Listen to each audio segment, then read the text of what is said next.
It's a pity that wasn't live.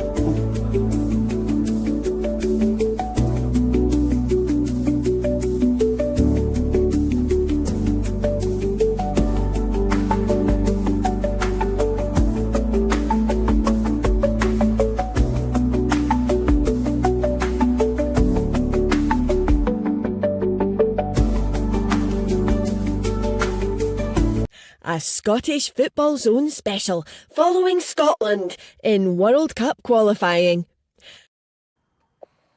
There we go. It's just got a quiet night on a Tuesday night. Nothing's going to be happening for, well, the next wee while anyway, until we celebrate Scotland, hopefully getting to the World Cup finals in America.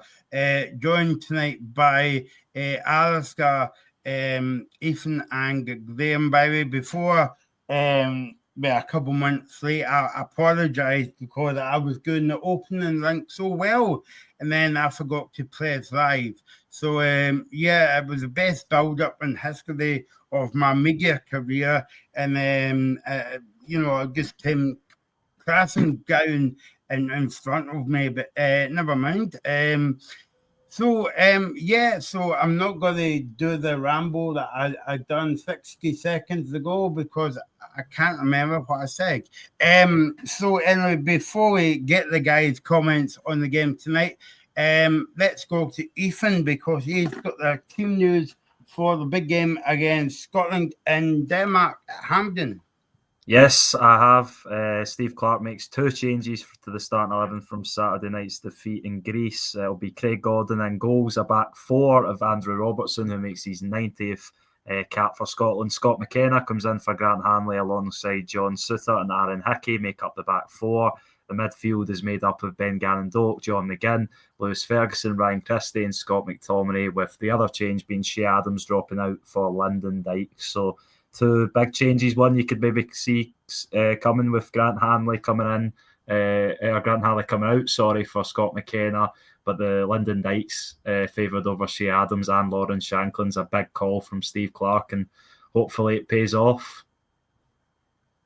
Yep, no, exactly. Graham and Alastair, what's your thoughts on that team tonight?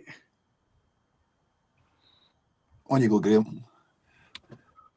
I am very happy that Hanley and Adams don't start because I was raging at them both on Saturday.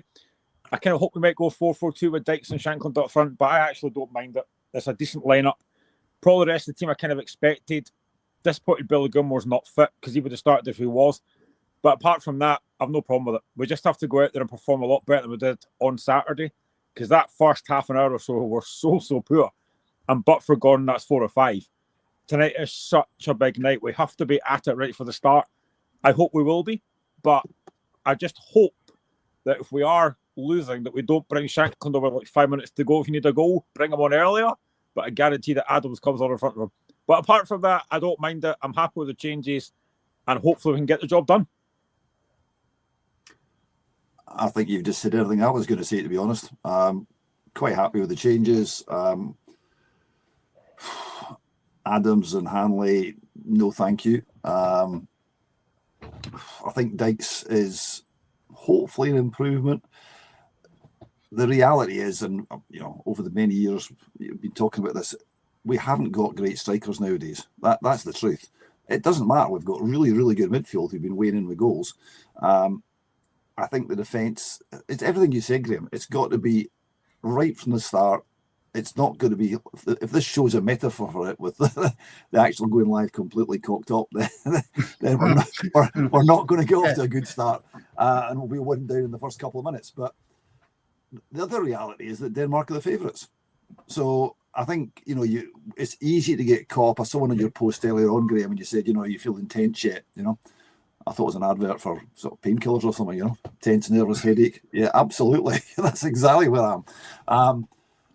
I just think it's one of these ones where it's almost a free hit. All the cliches come out because we're in the, we've got the very least we're going to get the playoffs. If we can win, it will be like Ireland. Okay, they got into playoffs, but it would be as sensational as that, and it would be as good a night as that.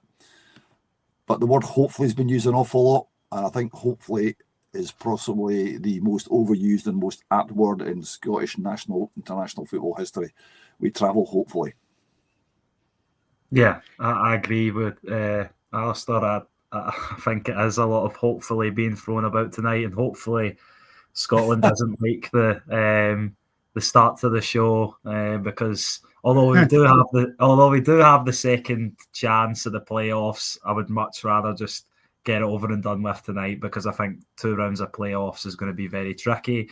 But that being said, Denmark are the favourites. They come in only needed a point from tonight, and anything but a Scotland win will see them through. They obviously had I'll run through their team quickly. They had a few illness doubts to key players. Jakob Andersson, the Fulham central defender, and Rasmus Højlund, the former Man United, now Scott McTominay and Billy Gilmore teammate at Napoli, who's been playing pretty well this season. They were doubts for illness. Kasper Schmeichel obviously starts in goals, Celtic goalkeeper. Back 4, Patrick Borgu of Man United, Andres Christensen of Barcelona, Anderson, as I mentioned, Rasmus Christensen of Frankfurt. Midfield 2 of the captain, Pierre-Emile Højbjerg of Marseille, Martin Hjulmand of Sporting, Mikael Damsgaard of Brentford, 19-year-old Victor Froholt of Porto, Gustav Isaacson of Lazio, and Højlund. So pretty strong team.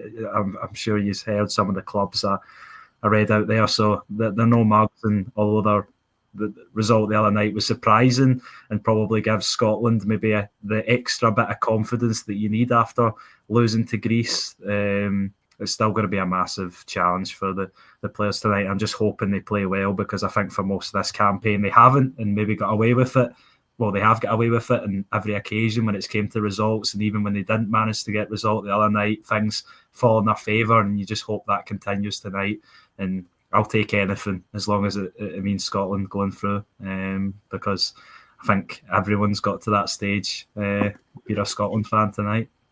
Glenn, I'm glad that you're on the show, because obviously you're a brilliant guy, and I've not saw you for years and years and years as well. By the way, that was a joke there. Me and you are going to start the Shankling fan club, because I know that you've been watching the show for, well, since the beginning of time, basically. And I've been a big advocate about Shankling getting into that team. He's a sub. I totally agree with you. I hope Stevie Clark doesn't bring him on by 8 minutes to go like he did the other night. But I mean, it's apart from that, I'm going to cut a bit slack to Stevie Clark tonight, because it's not a bad team.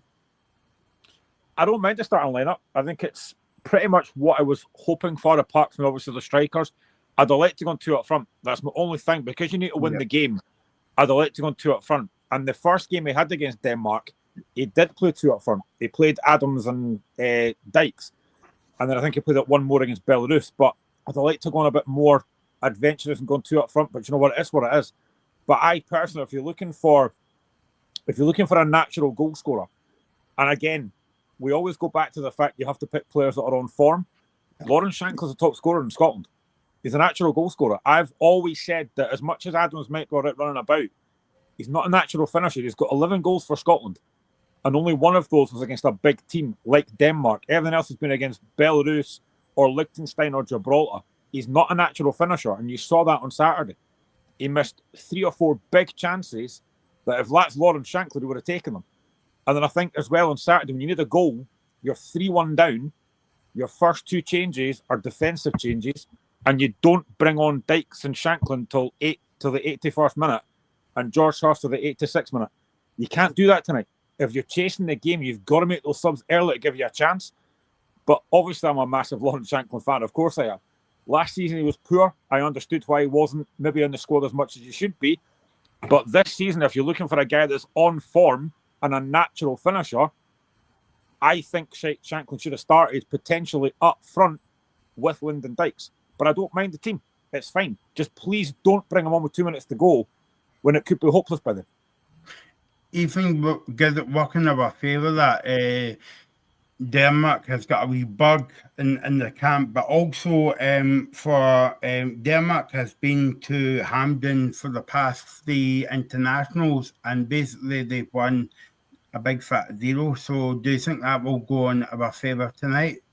Yeah, I think it could do. Obviously, the recent meeting we came out on top. It wasn't really as meaningful a game for them, obviously, as they had already qualified for the Euros, I think it was, or was it the World Cup? It was one of the two. And they don't have a good record at Hampden, as you said. And I think one of their players actually spoke earlier in the camp and said that he didn't really like the prospect of going to Hampden in the final game. He would have rather had it come out the way earlier. But they've still obviously got a really strong squad. They'll be kicking themselves. They never took the chance to win the easiest fixture on paper the other night at home to Belarus and qualify. But they've still got a massive chance, and they'll back themselves coming to Glasgow despite the sort of illness bug that has been going about. I think there's 3 players missing for them that aren't in the squad: Victor Nelson, Anders Dreyer, and Yusuf Poulsen, the big striker, are the ones that aren't in the squad. And for Scotland, I think Graham already mentioned that Billy Gilmore's not a part of the squad now, as Lennon Miller, Josh Stoige, or Ross McCrory. Whether any of those other players but Billy Gilmore would come on is another question, but it's obviously good to have options, and we'll have to see when and if Scotland need to roll the dice, if Steve Clarke's brave enough to make the subs earlier, because I think that's one of the things that I would criticise Steve Clarke for, is that he waits too long to make the subs sometimes, and it feels like the game's getting away from Scotland, and you can see that, and he doesn't make changes quick enough. Obviously, I think that's always sort of been his philosophy as a manager, so it's difficult to see him changing that now in one of the, if not the biggest game of his managerial career, getting Scotland to a World Cup. So, yeah, but I just hope, like Graham says, if we need a goal, then we get the strikers on. Lawrence Shankland preferably as the most natural goal scorer out of the 4. And yeah, but hopefully Lyndon Dykes puts a shift in, because he has done in the past for Scotland. As I said to you before the campaign, that you're going to be up against it. You're going to be against Greece and Denmark. Your 2 competitors in the group, but also you're going to have the last game at home. You would go bit your hand off for that. Yeah, absolutely. Because in terms of ranking, I looked at the BBC had a really good chart which actually showed all the years we haven't qualified. So it was a very big chart, and essentially it's because we rank really lowly in the world ranking. So you've got teams who are on paper better than you. And the answer to your question is very briefly yes, but I'd like to go back to what Graham was saying about 2 strikers and Shankland. And just one quick technical point. I think you said he was the top scorer in Scotland. I think you might find Josh McPake score a few more, but I'm not suggesting he gets a game for Scotland. Not yet, anyway. But somebody, I think, used the words adventurous and Steve Clarke in the same sentence earlier on. Now, that's not something we're used to, but we've got a natural winger. That's kind of why I slipped in the Josh McPake thing there. We've got a natural winger. We want to win the game. We need to, again, your point, he's in form. Dykes has blown hot and cold in the clubs he's been in England. He's not playing at the top level there. Okay, that's a higher level in Scotland. But I do think we should actually have 2 people up front. Hope that Gareth Dock has one of those games. You can't score if the ball's not on the other end of the park. And I think it will be another conservative trying to hit them on the break type of thing. The converse of that is Denmark will need to draw so they can sit back and they can hit us on the break. So it might end up being a bit cagey, but I would like to see them go for it. I really would. I think it's one of these games where the first goal is very crucial to Scotland, because if you get the Hampden crowd up for the game, Graham, as they say, no Scotland, no party. Yeah, I'm just glad this game means something, because for most of that game against Greece, this game was looking like a damp squib. So I'm glad this game actually means something. The crowd will work for the straight away. I think the national anthem is going to be sung even louder tonight. It's going to be absolutely massive occasion. The crowd will be up for it. You've already heard Steve Clarke and Andy Robertson saying that they need the crowd tonight. Yes, they'll be there, but the crowd need the players tonight. They need to turn up. Too many times this season, I don't think the bigger players have turned up. I think McGinn and McTominay have been quite poor a lot of this campaign. I know they scored goals in it, but they've been quite poor. They need to turn up tonight. The cred will get behind the team, and if we do get that first goal, the place will be absolutely lifted. It'll be bouncing, and you wonder how Denmark will cope with that. Maybe Scotland can actually go and win this game comfortably. Not that we ever do that, but I just think we need to start the game far better than we're doing against Greece. We need to start with a better tempo, be more aggressive. The press was awful against Greece. It can't be that bad tonight. And again, I think the other thing we've got to do is we can't defend as bad as we did against Greece. We were so open, and Greece were... I don't think Greece were fantastic, but they cut us open at will. I don't think this Danish team, as good as they are a fantastic team. They are beatable, but it's what we do tonight. We have to turn up. We have to be at it from the first minute. And that crowd will be on Scotland's side right from the start, but they've got to give them something to shout about. And that starts from that very first whistle. Graham, can I ask a question? Because you obviously mentioned him already, but Craig Gordon, he's not played at all for your team this year. He was brilliant, and then, of course, he wasn't so brilliant on the third goal. But, I mean, and to be fair, who else are you going to put in? I think my concern is that you've got a guy who has been a fabulous goalkeeper, still is, but it's the defence that's in front of him, and he's not used to it because he's not playing first-team football. Do you think that's an issue? Yeah, possibly. I mean, but for him, Scotland are 4 or 5 down. He made some fantastic saves. I'd be raging if that was me for the first 2 goals, because it's like, what are you doing? But I do think, I've seen a few folks saying, oh, Scott Bain should have started. I do understand why they would say that, because he is playing. But then Scott Bain's not played for Scotland since 2018. Are you really going to chuck him into 2 massive games like this? I'm not sure you do. I thought he would go with experience. But Craig Gordon, I think, the third goal he should have saved. He'll know that himself. But that defence in front of him on Saturday was so poor. Hopefully tonight they are far more solid. I don't mind that back four at all. Robertson, Hickey, Suter and McKenna, I don't mind that at all. For me, I'm just glad, I keep saying this, but I'm just so glad that Grant Hanley's not playing, because I don't think he's good enough anymore. Yeah, I would agree with that. I feel a lot more confident in the defence with Scott McKenna in it rather than Grant Hanley, and I think Grant Hanley's obviously been a good servant to Scotland. The Caps would tell you that, but I think sometimes he's just feels like he's got a mistake in him, and I feel a lot more confident with McKenna both on and off of the ball. And I think it made better John Suter as well, because he's been a little bit sort of shaky this season compared to usually being a consistent performer for both Scotland and Rangers. I thought he was quite poor the other night as well as Hanley. So no, hopefully they install a little bit more, or McKenna anyway installs a little bit more confidence out of the defence. And that, I don't know, I'm confident for the game, because I find it difficult with how up for it the crowd will be. Anyone who's going to the game's extremely lucky to have a ticket, all 50,000 of them. And I'm glad, like Graham said, that this game does mean something, that not everybody's going along for a dead rubber. Scotland do have a chance to go to a World Cup, and for a fan being there, it must be really easy to get behind the players. But as you said, the players need to show up as well. They need to show that they're willing to fight, they're willing to give it all, because I think in this campaign they've shown at times maybe they're not, especially when it comes to off the ball, and some of the pressing's been a wee bit lethargic. I think it's difficult for the players not to be up for it tonight, and I thought across the campaign, like Graham said, I would agree, your main players like your Scott McTominays and your John McGinns haven't turned up for the most part, but I thought John McGinn was really good in the second half the other night. He grabbed the game by the sort of scruff of the neck and was vital in the first goal, obviously, and nearly got an assist right then when he flashed it across and the keeper got a touch on it. And we need that sort of performance from him and McTominay and the other big players, Robertson, your Craig Gordon will need to have a big night again as well.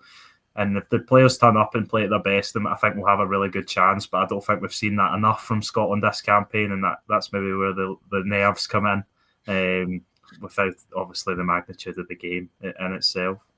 Can I just ask? I know obviously he's injured, Billy Gilmore, but what's your guys' thoughts on Ryan Christie and that kind of more defensive midfield role? I like it. I think he's shown that maybe his best form ever at club level was for Bournemouth at the start of last season. He got rave reviews. I'm not saying I watched every Bournemouth game, but from the stats I've seen and what people were saying, he was very, very impressive. And I sort of, not as the more defensive six, but sitting alongside Tyler Adams, I think it was at Bournemouth. and it's some of the best football he's ever played. Steve Clarke always sort of tries to maybe put him a little bit further forward, and he's obviously a very versatile player, as a lot of our midfielders are, but I wouldn't mind him sitting there alongside Lewis Ferguson. But then again, Lewis Ferguson's someone who can go further forward, whereas Billy Gilmour was the only sort of midfielder you would say is a natural sitter compared to the rest of them. McGinn's obviously played deep before. McTominay played at centre-back, crazily enough, for Scotland before he turned into a Ballon d'Or nominee. So, yeah, I think our midfield's very versatile, and it allows Steve Clarke to have a lot of options. I just hope he gets the best combination tonight, and we'll need our best performance of the campaign, I think, to get through tonight. But then again, we've surprised ourselves with the results, with how the performances have been. I think I'd answer your question in two ways, Graham. I would, well, first of all, our midfield is the strongest part of the team. I'm not sure, and this maybe goes back to how we've played over the campaign, we've ever really actually worked out, the manager ever really worked out how to blend all that together to be as effective as it can be. Because if we can play like we did at the second half against Greece, then we've got a good chance. We play like we played in the first half, we've got no chance. So again, it's how you blend them together. I'm also, because I'm conscious we've not got too much more time on this, but I did promise Michael I'd ask this question, both for you guys and anybody that's listening. If you do know the answer, don't say yes, I'll tell you at the end of the show. Who is the only man who has both managed and played for Scotland in the World Cup finals? I don't have a clue. I'll have to think about that one. Do you know, Graham? I think Michael might know, because I might have told Michael, but Graham, do you know?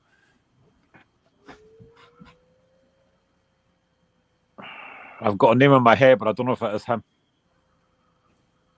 We'll wait till the end of the show and I'll tell you then. We go then. Ethan can think about it. If Michael doesn't know, he can think about it as well. Alistair, just going back to Stevie Clarke's media conference yesterday was very positive, and he was actually smiling as well. And I nearly fell off my chair when I saw that, but hopefully he's smiling tonight. But quotes came at the press conference that Denmark will come here and try to make it difficult for us, but we will make it difficult for them. It says we need the fans to get behind us. I trust my players, so we're in a good place at the moment. So positive words, but as you and me know, and because we're the wise guys in the panel, well, maybe you, not me, football's not played on paper. No, I mean, just go back to your initial comment. It's not hard to distinguish between Steve Clarke and Ray of Sunshine normally.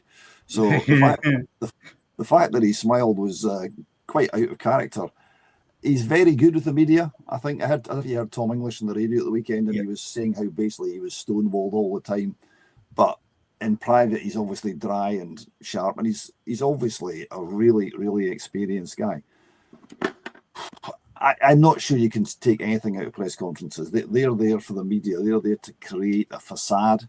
It's a bit like, Denmark having players out with a bug, and then you wait and see whether it's true or not. There may have been a few more, we don't know. So a lot of it's all smoke and mirrors. What actually matters is when you cross, I know it's cliche of all cliches, when you cross the white line, and it comes back to what we've all said, we've got to start well. If we play like we played in the first half against Greece, I think we're stuffed. And it's Steve Clarke's job to actually get the crowd. There's no problem with the crowd. If the players can't play for that crowd tonight, they shouldn't be pulling on a Scotland shirt. But we've got to go forward and try and get goals, because it's a free hit. It really is. So go and have a go at them. Get the first goal, and there's a very good chance we'll win. I don't think we'll win comfortably, Graham, but it would be quite nice if we were 3 up. Although, having said that, Saints were 3 up at half time and nearly lost. So.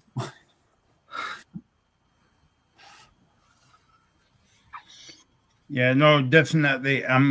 Just looking at the pictures coming in from Hampden, Graham, I mean, it's one of these nights where I would love to be there, because the fans have got, somebody said it was Tommy Burns that said there's a buzz about the place, and also the teams are warming up as well. So it's one of these nights where I would like to be there. It doesn't matter if it's wet or soaking or wet, I don't care long as we get to the World Cup.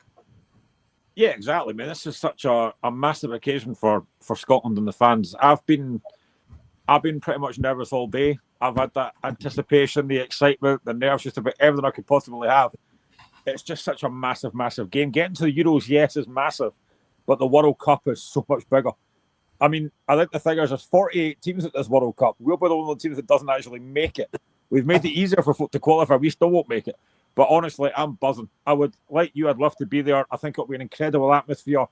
And if we get through, the party tonight will be absolutely incredible. And I've got everything crossed that Scotland can do this tonight, because it would be like my son's 13. He's never seen Scotland the World Cup. I was 1998. I was working. I was 19. I got let home from work to watch the opening game against Brazil. When we got knocked out by Morocco, I thought, it's fine. We'll be at loads of these, and it didn't happen. So hopefully, we actually get to this one. Ethan, I'm going to ask you, because obviously you're the youngest guy on the panel, and I'm not.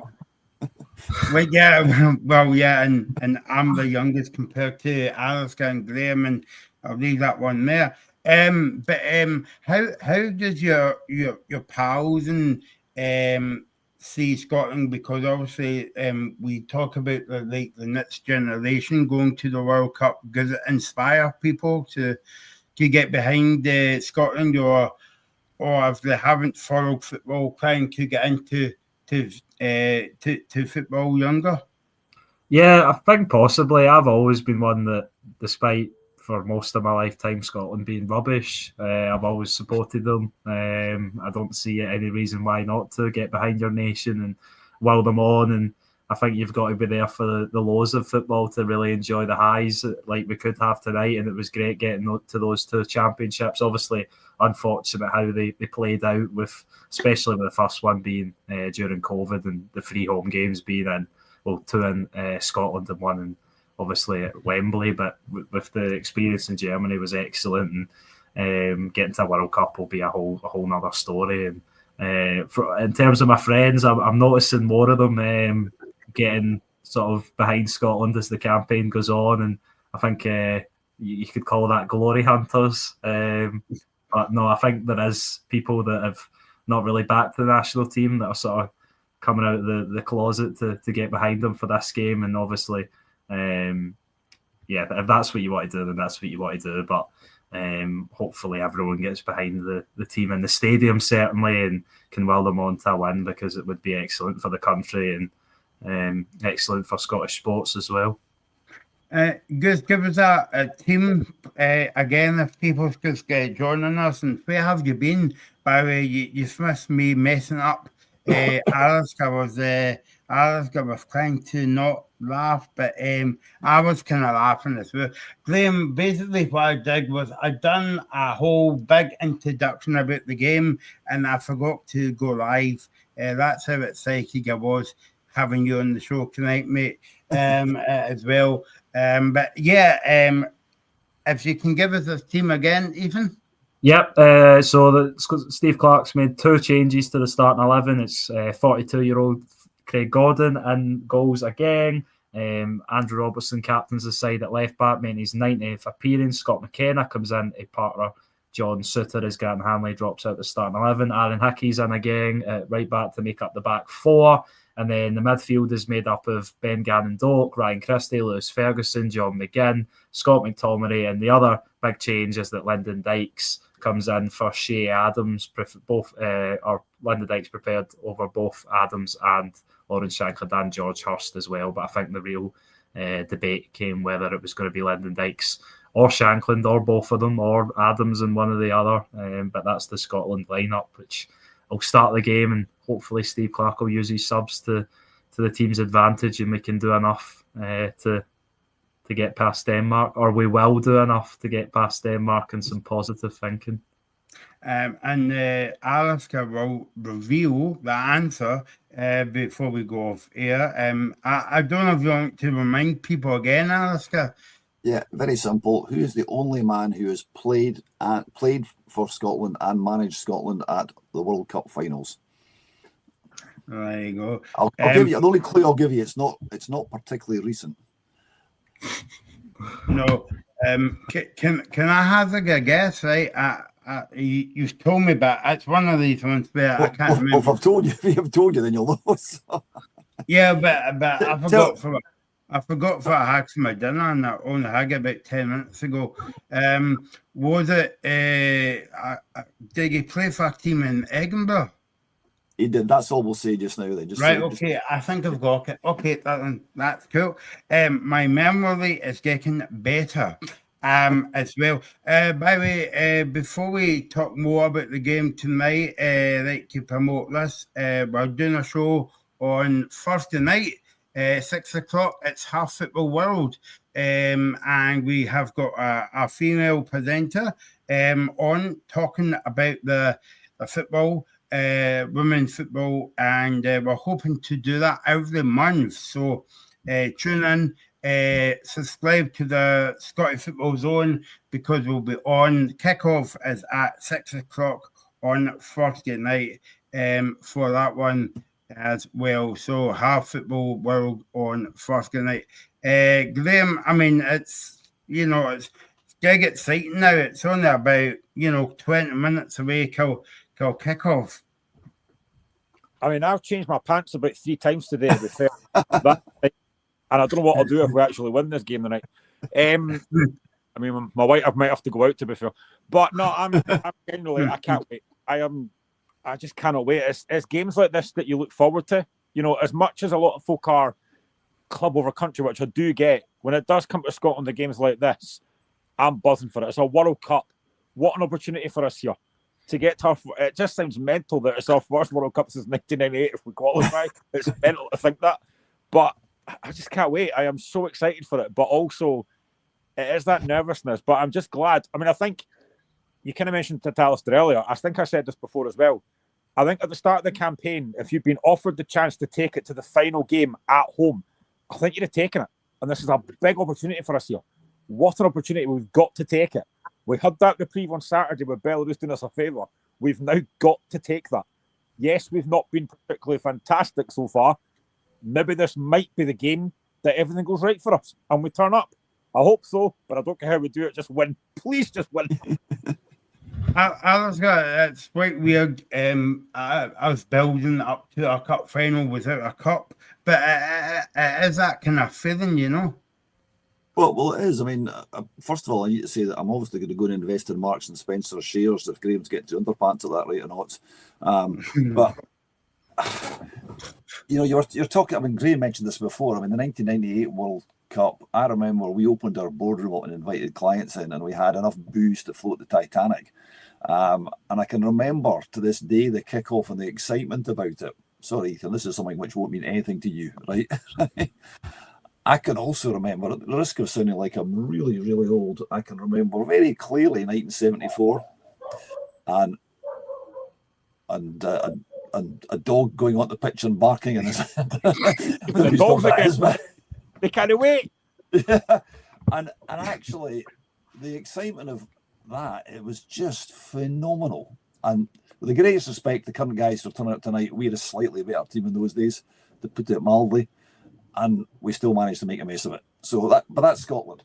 It doesn't matter. All that matters is it's like a cup final.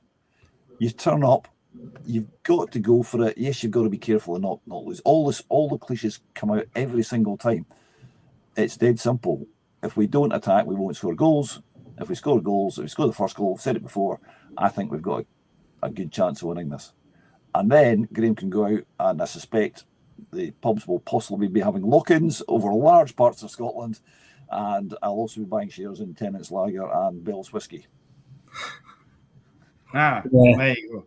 Yeah. I think for football fans in general, the World Cup's the pinnacle. When you watch football, everybody looks forward to the World Cup, regardless of their countries in it, and it would just be a dream for me, not having seen Scotland in the World Cup, to see them finally be at one. And it seems like a massive opportunity tonight. And at some stages, I've actually thought about extra time and penalties in this game because it's been built up as a cup final so much. But obviously, that won't be the case. Scotland will need to win in the 90, and I think they'll have enough to do it. So, yeah, I'm gonna give my score prediction early, but I'm gonna go for a 2-1 win for the home side Scotland, and we'll be there in the USA, Canada, or Mexico, wherever our games land. Okay, let's stay in that theme. Graham, what's your prediction for the game? Yeah, I've said all day, I've said 2-1 Scotland. Because I think we probably will concede, but hopefully we've got enough going forward to score. Alistair? Do you want head or heart? Maybe both. The one that means Scotland win. Oh, well, in that case, it would be 2-1 Scotland. Okay. Do you want to know that? Do you want, Graham, have you worked out that? I'm Ethan's far too young to even know who this guy would tell you is. Have you worked out who it is yet, Graham? No, it's not what I thought it was. Who did you think it was? Well, I had that location in my head, but he didn't actually manage it at World Cup, so I know him. Well, let's just say it's probably your least favourite team. Well, I kind of knew it was going to be Hibs. Yeah, so therefore, by a process of elimination, possibly St Johnstone's second greatest manager. You're all far too young. Willie Ormond. Okay. I was miles out. Yeah. It's a good question because he's the only person who's done it. It's a great question. Yeah. And I will go for, I'm not going to say this because everybody's saying it today, but yeah, 2-1. I think we will lose a kind of sloppy goal at the back, and we will get maybe one of these last minute winners, and stuff, and we'll be on here at 10 o'clock celebrating. Thanks for watching. Thanks for all your comments. Thanks to Graham. He's away to Marks and Spencer's now to buy, I don't know what he's going to buy there. Maybe donuts, I'm not sure. Ethan is away out well, let's just say he's away out a walk. And Alaska, I don't know. So Alaska will be up in Perth tomorrow, I think it is. Promoting a bit. There you go. You get everything on the show. I promote everything on the show. I'm talking about promotion, by the way. I'll just give this one more shout out. Have Football World on Thursday night at 10 o'clock. And if you want to watch this show again, well, why don't you not? Because it's the best show about. I'm biased, but I don't care. You can subscribe to the Scottish Football Zone YouTube channel. Just hit subscribe, and you will get us at 10 o'clock after the Scotland game, after we won 2-1 against Denmark, and we'll be going to the World Cup. So thanks to Graham, thanks to Alaska, thanks to the youngest man on the panel tonight, Ethan, and we'll be doing it all again at 10 o'clock. Come on, Scotland! A Scottish Football Zone special following Scotland in World Cup qualifying.